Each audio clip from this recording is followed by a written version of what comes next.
আমার সুপ্রিয় শিক্ষার্থী বন্ধুদের ঋতুর অভিনন্দন জানিয়ে শুরু করছি একটি গল্প বাংলা অনুবাদের সাথে। প্রতিটি সেন্টেন্স অথবা লাইনগুলো সিরিয়াল নাম্বার অনুযায়ী বলা হবে। তো সময় ওয়েস্টেজ না করে শুরু করছি। দেখো, the boy who cried Wolf, মানে যে বালকটি নেকড়ে বলে চিৎকার করেছিল। ঠিক আছে, তো পড়ছি, দেখো। Number 1, there was a boy who lived in a village near a forest, মানে হচ্ছে যে বনের কাছের একটি গ্রামে একটি ছেলে বাস করত। এবার দেখো কি বলছি, যে দেয়ার মানে সেখানে, কিন্তু অ্যাকচুয়ালি যদি পার্টস অফ স্পিচের ভাষায় বলা হয় তাহলে এটা অ্যাডভার্ব, আর যদি বলা হয় ক্লাসিফিকেশন অফ অ্যাডভার্ব তাহলে এটা অ্যাডভার্ব অফ প্লেস। তো তাহলে অ্যাকচুয়ালি এই ওয়ার্ডটা এই পারপাসে ব্যবহার করা হয়নি, এটি ব্যবহার করা হয়েছে শুধু সেন্টেন্সটা মানে শুরু করার জন্য। মানে এটার নাম হচ্ছে ইন্ট্রোডাক্টরি দেয়ার, একে বলা হয়, মানে সূচনাকারী দেয়ার। তারপর দেখো, ওয়াজ মানে ছিল, মানে একটি, বয় মানে বালক, হু মানে কে বা যে, লিভড মানে বাস করতো, এটা V2, আর ইন মানে মধ্যে, আর ভিলেজ মানে গ্রাম, নিয়ার মানে নিকটে মানে কাছে, আর ফরেস্ট মানে বন। আরও একবার বলে সেকেন্ড লাইনে যাচ্ছি, যে বনের কাছের একটি গ্রামে একটি ছেলে বাস করত। 2, the boy used to tent to the ship in the village. তাহলে হচ্ছে যে ছেলেটি গ্রামে ভেড়া চড়াতো। তাহলে দ্য বয় মানে ছেলেটি, আর ইউজ টু মানে হচ্ছে যে এই ওয়ার্ডটা অ্যাকচুয়ালি ব্যবহার বোঝা যায় মাস্টার অফ টেন্স বইয়ে। তো ইউজ টু কথাটা যদি কোনো পুরনো অভ্যাস থাকে তাহলে সেই পারপাসে এই ওয়ার্ডটি ব্যবহার করা হয়, ইউজ টু। টেন্ট মানে চড়ানো, আর শিপ মানে ভেড়া, যদিও এই ওয়ার্ডটি একটি এক্সেপশনাল বিষয়, সিঙ্গুলার প্লুরাল দুটোই হয়। আর ইন দ্য ভিলেজ মানে গ্রামে। ঠিক আছে। 3, the day the boy so Wolf in the forest and cried out, মানে একদিন ছেলেটি বনে একটি নেকড়ে দেখতে পেল এবং চিৎকার করে বলল, নেকড়ে নেকড়ে, তাই কি না? দেখো,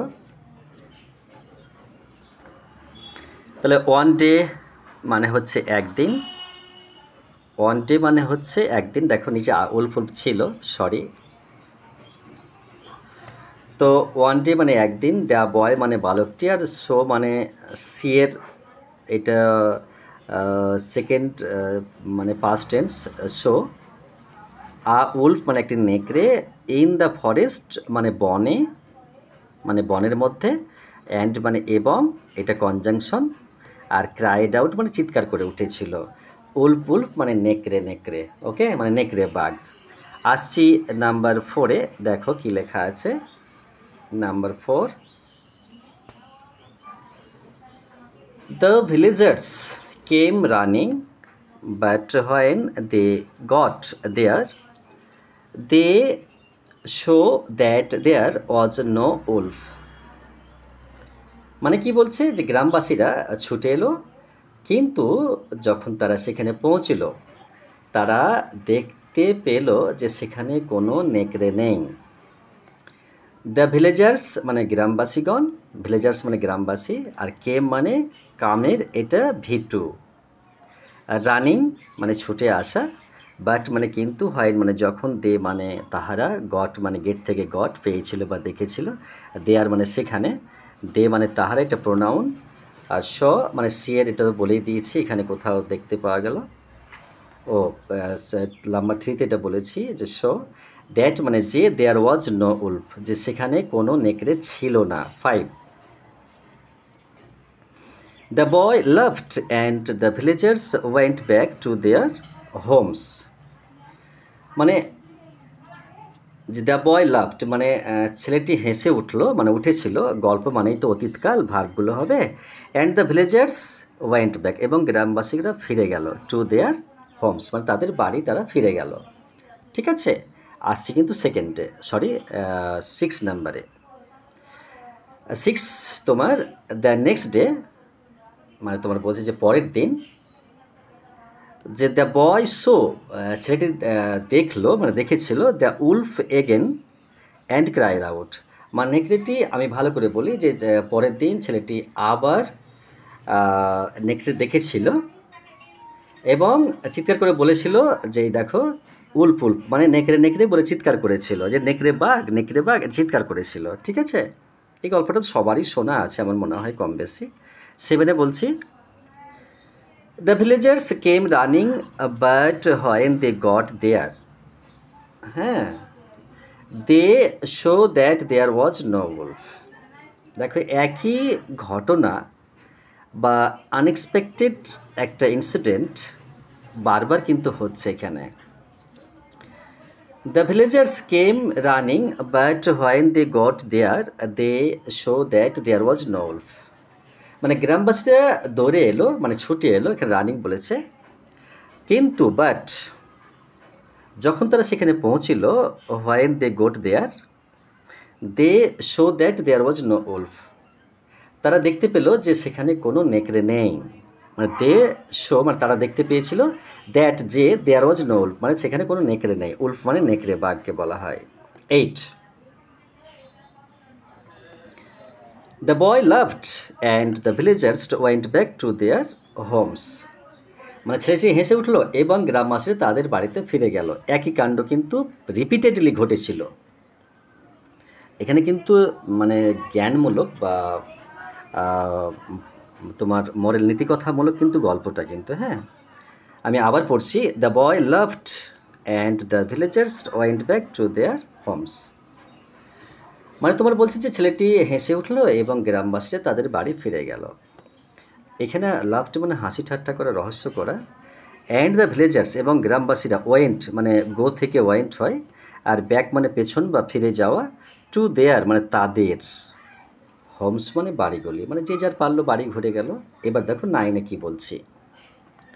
9-এ লেখা আছে যে দ্য থার্ড ডে মানে তৃতীয় দিন, 3 নম্বর দিনে বলছে, দ্য বয় শো বাঘটি দেখেছিল, বালকটি দেখেছিল, দ্য উলফ এগেন আবার নেকড়ে দেখেছিল, অ্যান্ড ক্রাইড আউট এবং চিৎকার করে উঠেছিল, উলফ উলফ, দেখো নিচে লেখা আছে সেই একই ঘটনা কতবার, আবার বলেছে উলফ উলফ মানে নেকড়ে নেকড়ে।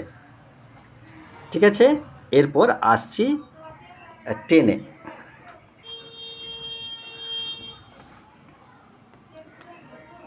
দিস টাইম মানে এবার, এই সময়, হোয়েন দ্য ভিলেজার্স কেম যখন গ্রামবাসীরা এসেছিল মানে এলো, দে শো তারা দেখতে পেল, দ্যাট মানে যে, দেয়ার ওয়াজ আ উলফ তারা দেখতে পেল যে সেখানে একটি নেকড়ে আছে। The boy had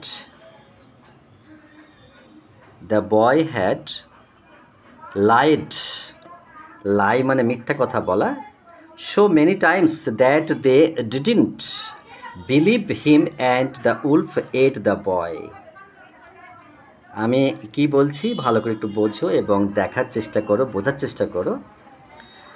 O previous টাইমে অনেকবার কিন্তু এই ঘটনা করেছে।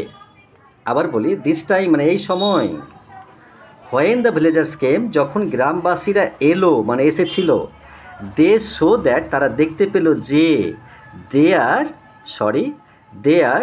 ওয়াজ আ উলফ তারা দেখতে পেল যে এখানে সেখানে একটি নেকড়ে।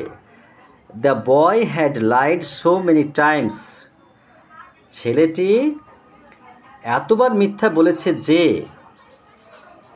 দ্যাট যে, দে ডিডন্ট বিলিভ হিম যে তারা তাকে বিশ্বাস করেনি, অ্যান্ড দ্য উল্ফ এট বয়, এবং নেকড়ে ছেলেটিকে খেয়ে ফেলেছিল।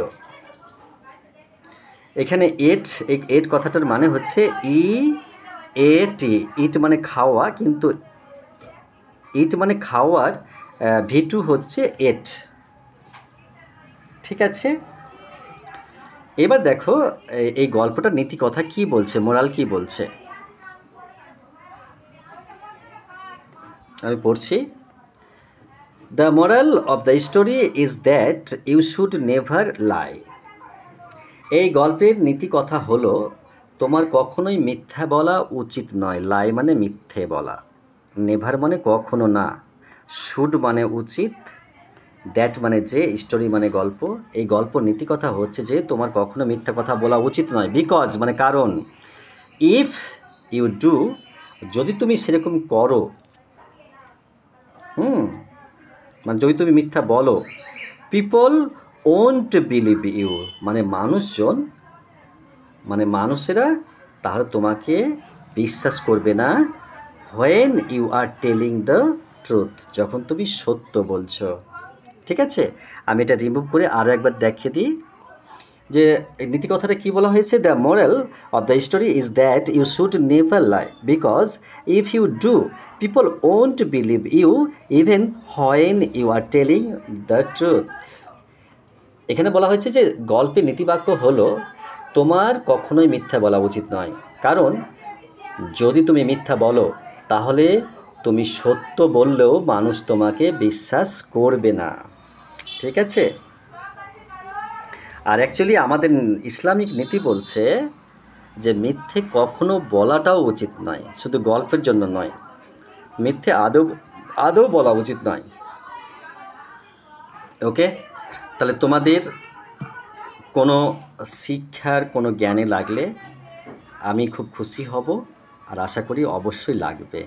ততক্ষণ পর্যন্ত ভালো আশা করছি, সেকেন্ড টাইম ভিডিও না আসা করা পর্যন্ত তোমরা গল্পটি বারবার শুনবে, পড়বে এবং মুখস্থ করার চেষ্টা করবে এবং কাউকে বলারও চেষ্টা করবে শিখে নিয়ে।